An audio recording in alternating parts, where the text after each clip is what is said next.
శ్రీ రమణ భాషణములు. ఒక దర్శనార్థి బ్రహ్మ సత్యం, జగన్మిథ్య అనగా పరబ్రహ్మము సత్యము, ప్రపంచము మిథ్య అనేది శ్రీ శంకరాచార్యుల వారి ప్రసిద్ధ వాక్యం.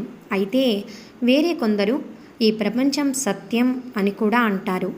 ఏది నిజం అని ప్రశ్నించారు. దానికి మహర్షి, రెండూనూ మన పరిణతిని బట్టి, దశాభేదాలను బట్టి విభిన్న దృక్పథాలలో అలా అంటారు.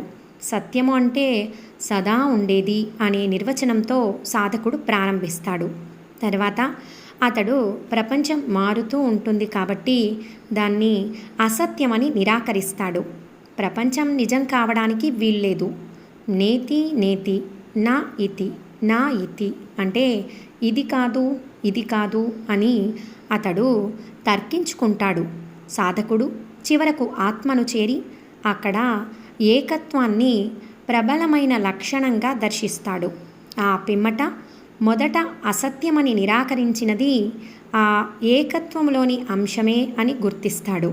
సద్వస్తువులో లీనమైన వానికి జగత్తు కూడా సత్యమే. ఉనికి ఆత్మస్థితి, అది తప్ప మరేదీ లేదు.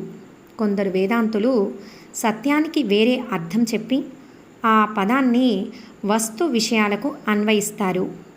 ఆధ్యాసిక సత్యంలో అంటే ప్రతిబింబిత సత్యంలో తారతమ్యాలు ఉంటాయి.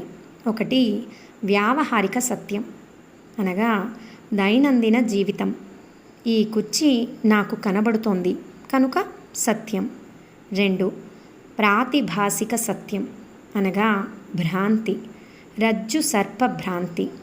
తాడును చూసి పామనుకున్నవానికి ఆ పామే సత్యము. ఇది కొన్ని సమయాల్లో, కొన్ని సందర్భాల్లో మాత్రమే జరుగుతుంది. 3 పారమార్థిక సత్యం, ఉత్తమోత్తమం, చరమస్థితి. సత్యము ఎప్పుడూ ఒకే విధంగా ఉండేది, మార్చలేనిది అన్నారు. సత్యము అనే పదాన్ని విస్తృతమైన అర్థంలో వాడితే జగత్తు వ్యావహారిక, ప్రాతిభాసిక సత్యాలు రెండూనూ. కొందరు నిత్య వ్యవహారంలో మనకు కనబడేది వ్యావహారికంగా కూడా సత్యం కాదని, ఇదంతా మన కల్పితమేనని అంటారు. వారి ప్రకారం ఈ ప్రపంచం కేవలం ప్రాతిభాసికం అనగా మాయా అని సమాధానమిచ్చారు.